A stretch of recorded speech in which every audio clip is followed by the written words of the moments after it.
Informasi pertama di Kompas Siang, Saudara. Seorang terpidana kasus pidana pemerasan nekat melarikan diri setelah mengikuti sidang dengan agenda putusan di Pengadilan Negeri Sarolangun. Terpidana itu diduga melarikan diri ke area hutan di dekat gedung pengadilan.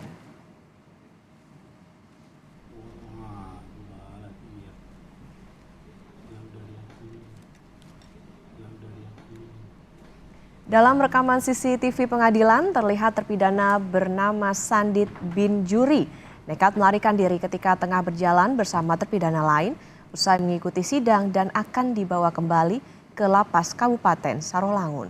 Namun, saat hendak keluar gedung, terpidana ini tiba-tiba berlari keluar barisan dan diduga melarikan diri ke arah hutan.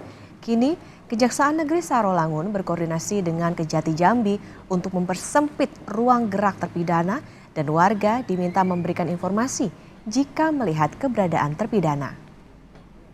Petugas pengawalan tahanan Kejaksaan Negeri Sarolangun beserta pihak Polres Sarolangun berusaha melakukan pengejaran dan penangkapan terhadap terpidana Sandit bin Juri di tempat terpidana melarikan diri.